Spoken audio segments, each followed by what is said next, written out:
নমস্কার বন্ধুরা, আমার চ্যানেলে সবাইকে স্বাগত। পটল আলু দম বানানোর জন্য পটল কেটে নিচ্ছি।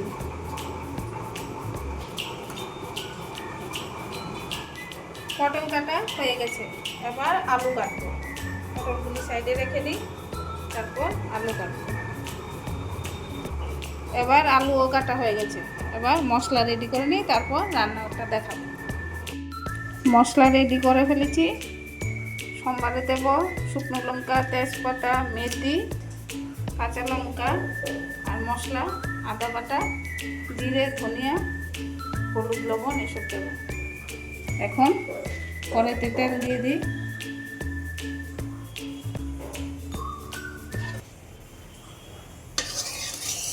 তেলটা গরম হয়ে গেলে এবার পটলগুলি ভাজবো।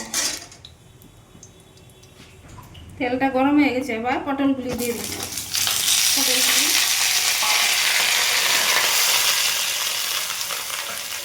হলুদ লবণ দিয়ে দেবো। একটু হলুদ, একটু নুন দিয়ে দিলাম। এবার এটা ভাজবো।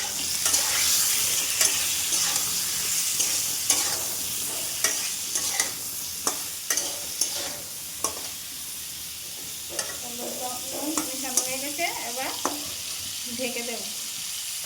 গ্যাসের আগুনটাও কমিয়ে দেবো। ঢেকে দিই, আস্তে আস্তে একটু সিদ্ধ হবে, ভাজাও হবে। পটল ভাজা হয়ে গেছে বন্ধুরা, এবার আলু ভাজার পালা। এবার পটল ভাজাগুলি তুলে ফেলি। পটল ভাজাগুলি তুলে তারপর আলু ভাজবো।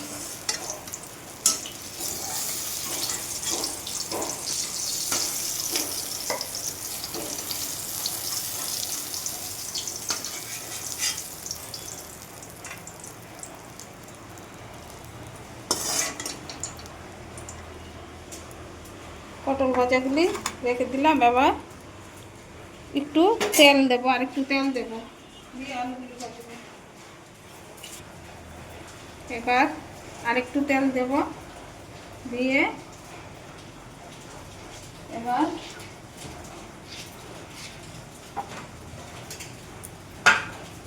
বন্ধুরা এবার আলু কিন্তু ভাজবো না, আলু ভাজবো সোমবার দিয়ে। তারপর তেলটা গরম হয়ে গেছে, এবার শুকনো লঙ্কাগুলি দিয়ে দেবো। তারপর দেবো তেজপাতা। শুকনো লঙ্কাটা ভাজা হয়ে গেছে একটু, তারপর তেজপাতা দেবো। আলুটা সোমবার দিয়ে তারপর দেবো, তাহলে তেলটাও কম লাগবে, তেল আর বেশি লাগবে না। তো আলু ভাজবো, আলুর মধ্যে তেল লাগবে, আবার সোমবারের জন্য আবার তেল দেবো, আবার তেল লাগবে, অনেক তেল লাগবে, যেটা স্বাস্থ্যের পক্ষেও ভালো নয়। এই জন্য শুকনো লঙ্কা ভাজা হয়ে গেছে, এবার তেজপাতা দিয়ে দিলাম। এবার মেথি, কাঁচা লঙ্কাগুলি দিয়ে দেবো, মেথিও দিয়ে দেবো। মেথিটা একটু ভাজা হয়ে আসলে তারপর আলুগুলি দিয়ে দেবো। আলুগুলি আগে একটু সিদ্ধ করে রেখেছিলাম। আলুটা একটু ঝোলের মধ্যে একটু গলা গলা হলে খেতে ভালো লাগে, ঝোলটাও দেখতে সুন্দর লাগে। আলুটা ভাজবো, একটু নুন হলুদ দিয়ে আলুটা ভাজবো। সামান্য একটু নুন হলুদ দিলাম, নুন হলুদটা দিয়ে এবার ভাজে নেই, ভাজা হতে থাক। ভাজবো, ভাজা হতে থাক। আলু ভাজা হয়ে গেছে, এবার আদাটা দিয়ে দেবো। আদাটা দিয়ে আদাটাও একটু নাড়াচাড়া দেবো। আদাটা নাড়াচাড়া দিয়ে এবার পটলগুলো দিয়ে দেবো। এবার দেবো মশলা করা। এবার মশলাগুলো শুরু হবে। মশলাতে দেবো, আগে নুনটা দিয়ে নিই পরিমাণ মতো নুন দিয়ে দিলাম। হলুদও দিয়ে দেবো, একটু ধনিয়ার গুঁড়ো, জিরে গুঁড়ো, লঙ্কাটা পরে দেবো। এখন সামান্য একটু মশলাটাতে একটু সামান্য একটু জল দেবো যাতে শুকনাটা একটু ভিজে যায়।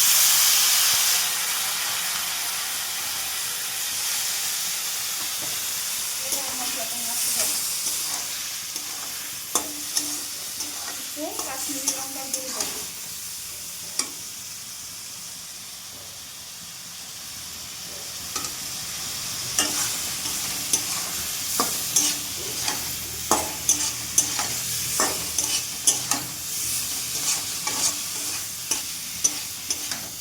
দেখুন কি সুন্দর কালার হয়ে আসছে, দেখতে কি সুন্দর লাগছে। মশলাটা মাখছি আর দেখুন পটল আলুর তরকারি কি সুন্দর হয়ে যাচ্ছে। মশলাটা এভাবে কষাতে থাকবো আর পটল আলুটি আস্তে আস্তে মশলার সঙ্গে মিশে যাবে। এভাবে ভাজতে থাকবো, মশলার সঙ্গে মিশতে থাকবে, একটু ভাজা ভাজা হবে। তারপর দেবো আর একটু ভাজবো।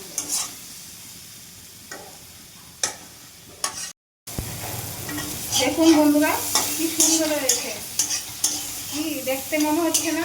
খুব সুন্দর হবে, খেতে খুব টেস্টি হবে। এবার দিয়ে দিচ্ছি জল, জলটা করলো, এবার ঝোলটা মিশে যাবে। এবার একটু বসানোর জন্য রাখবো, যে ফুটে আসবে ঝোলটা। তারপর একটু চিনি দেবো, তারপর একটু গরম মশলা দিয়ে নামিয়ে দেবো। এবার ঝোলটা ফুটতে থাক, টকবক করে ফুটতে থাক। দেখুন বন্ধুরা ঝোলটা টকবক করে ফুটা আরম্ভ হয়ে গেছে।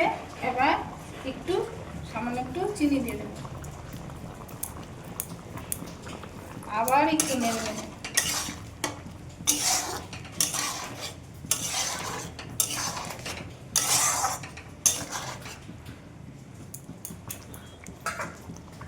টকবক করে ফুটতে থাক ঝোলটা। তারপর গরম মশলা দেবেন।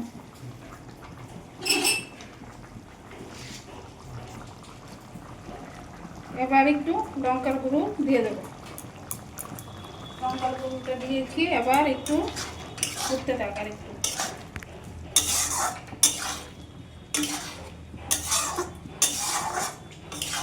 ফুটতে ফুটতে ফুটতে ফুটতে ঝোলটা একদম সুন্দর হয়ে গেছে। পটল আলুর ঝোল দেখতে খুব সুন্দর লাগছে। এবার পরে যাবে গরম মশলা। এবার গরম মশলা দিয়ে দিলাম, দিয়ে দিলাম, মিশিয়ে দিলাম ঝোলের মধ্যে।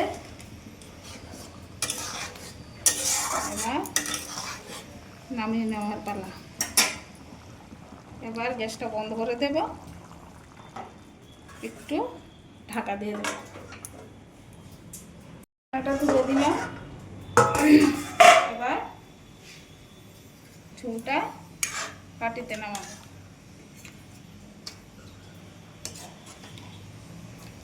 পটলগুলিও সুন্দর সিদ্ধ হয়েছে, আলুগুলিও একটু গলা গলা হয়েছে।